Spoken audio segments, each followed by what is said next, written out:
suportahan, teacher and laging nandyan, teacher and maasahan natin siya na samahan. Mga kalingap, suportahan natin teacher and isang solidong reactor ni Kuya Val Santos Matubang at ng Team Kalingap. Please subscribe teacher and Hi everyone, mega love shoutout. Magandang gabi po sa inyong lahat.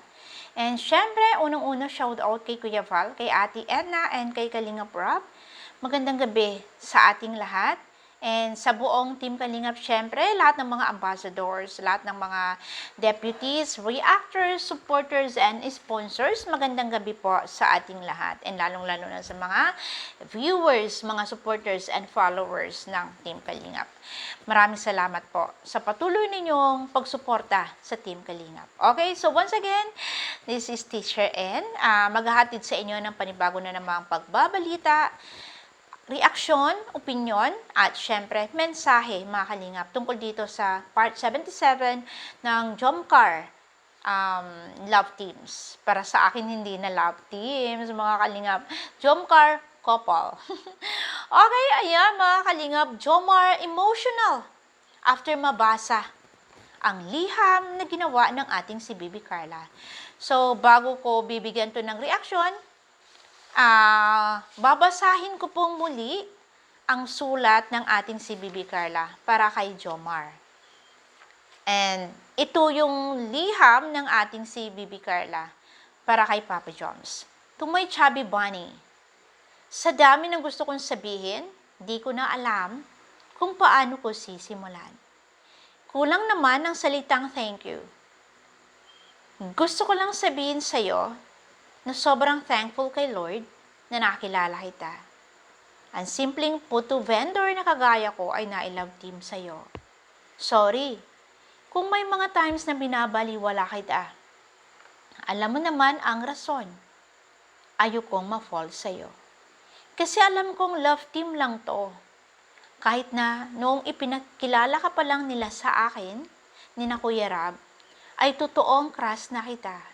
Sa totoo lang hanggang ngayon, di ko pa pinaniniwalaan, isipin yon. Pero, bahala na. Ang malaga, masaya ako kapag kasama ka. At paniniwalaan ko na lang ang mga sinasabi mo. Salamat sa pagtitiis mo sa ugali ko at sa pagiging moody ko at sa suporta on and off cam. Salamat sa paghatid, sundo at paglilibre sa akin tuwing lumalabas tayo. Sana, anuman ang maging dulo ng tambalang ito, ay walang magbabago sa atin. Tapos, andito lang ako handang suportahan ka sa lahat ng mission mo. Mahal kita bilang kaibigan, love team. At syempre, alam mo na yon. At ingat palagi sa pag-scout, soon, makakasama mo na ako dyan. Carla Bells. Soon, makakasama mo na ako dyan. So, Bibi Carla is also looking forward doon sa mga panahon na sasamahan niya ang ating Papa Jom sa pagmimisyon, sa pagcha-charity, sa paggawa ng mga charitable works. So, sa ngayon, hindi pa siya nakakasama dahil, syempre, alam naman natin na she's a student and busy siya sa kanyang work. So, talagang, hindi maiiwasan na minsan hindi siya nakakasama, hindi siya nakakapag-photoshoot dahil sa kanyang kabisihan, sa kanyang pag-aaral. So, sana maunawaan natin ang ating Baby Carla. And, ayun nga, sa tingin ko bakit napaluha o naging emotional ang ating Papa Joms sa binitiwang mga salita o sa mensaheng ito ng ating Baby Carla. For me, nung binasa ko ang sulat na to at saka nung napakinggan ko doon sa kay Bibi Carla, nung ninarrate niya yung letter niya to Papa Joms, doon ako sobrang na-touch na, sorry kung binabaliwala kita dahil ayokong ma-fall sa'yo. Dahil I know na para bang alam ko na love team lang to. So yun nga, 'di ba, ang sabi ko mga kalingap, na siguro may fear dito sa puso at isip ng ating Bibi Carla na paano na akong ma-fall ako sa kanya tapos siya pala hindi. Kasi alam namin sa bawat isa na love team lang kami, 'di ba? So, kaya mas maganda, habang maaga pa, kailangang iwasan ko na to. At alam mo, Bibi Carla, hindi mo alam, baka ang ating Papa Joms ay ganun din pala ang nararamdaman niya sa'yo. Na, kailangan ko nang iwasan to, si Carla, kasi napofall na ako eh. Kaya nga alam mo, sabi ko, ito yung essence ng mga pagtatapat ng kanilang mga feelings. Ito yung significance na itatapat natin ang ating mga nararamdaman, tunay na saloobin, tunay na nararamdaman sa ating mga minamahal. Dahil paano nila malalaman? Hindi naman nila nararamdaman ang ating nararamdaman. Kaya nga, kailangan talaga natin ipagtapat kung ano ang ating saloobin. Tanggapin man niya ito o hindi. Ang importante, nasabi na natin kung ano ang ating nararamdaman, kaysa tikisin natin ang isang tao, o tikisin natin ang ating sarili dahil natatakot tayo na ma-fall or mahulog sa kanya. Diba mga kalingap? Kung mahulog tayo at hindi tayo saluhin, yun ang nakakatakot, diba? Pero syempre, nararamdaman mo naman yun, no? Na kung ang isang tao ay love ka din, o kung ang isang babae ay love ka din, nararamdaman mo naman yun, mga kalingap, di ba? So, para sa akin, Bibi Carla, maganda rin naman na umiwas ka, pero para sa akin, ba't mo tinikis ang iyong sarili na you all know na you love Papa Joms. And itong si Papa Joms, I love ka din, di ba? Kaya nga, pero mas maganda, at least ngayon yun na-realize na you both love each other.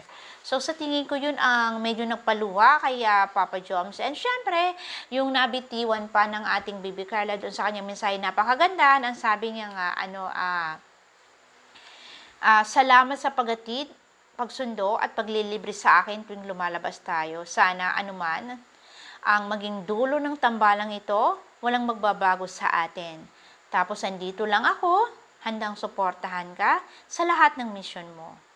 Yung mahal kita bilang kaibigan, bilang ka-love team, at syempre, alam mo na yon.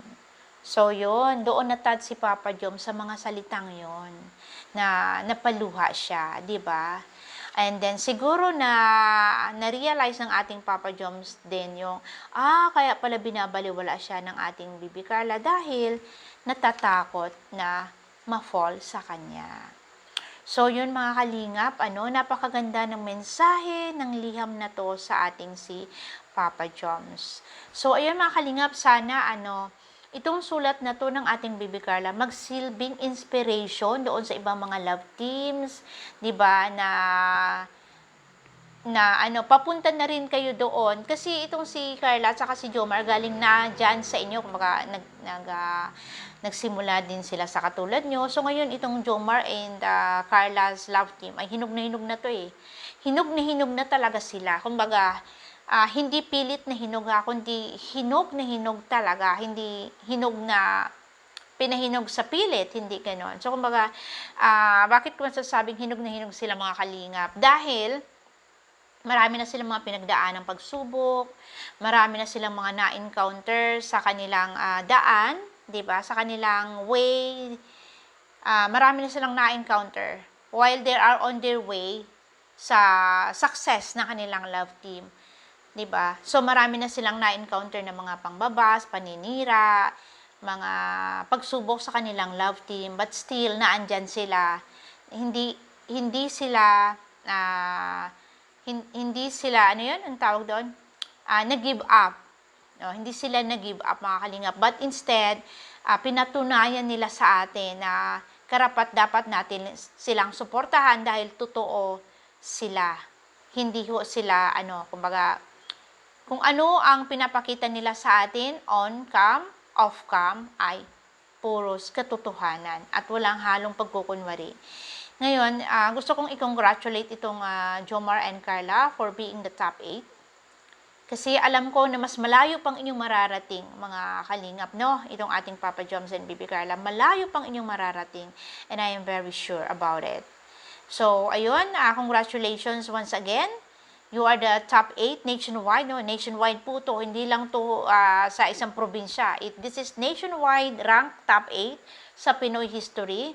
Ayan, congratulations Papa Joms and Bibi Carla, and I hope and wish na itong pagiging top ninyo dito sa Pinoy History ay susundan pa ng ibang mga love teams na magiging katulad din ninyo. So, you will be the role model of the love teams. Kayo yung susundan nila. Kayo yung magiging huwaran ng mga love teams na to ng mga bata pa. Dahil kayo yung pinakauna, pinaka-best, pinakamatanda. So, kayo yung magiging example nila, mga kalingap. No? So, ayun, Baby Carla and Papa Joms, congratulations once again. And syempre, more power sa inyong love team. And more supporters, viewers, sponsors, and success syempre sa Jomcar Love Team. And I know hindi na to Love Team, Jomcar Couple, no? Kasi soon, doon lang din naman kayo pupunta. So I would like to congratulate you both in advance. All guys, that's all. And this is Teacher N saying bye. And see you all again on my next reaction video.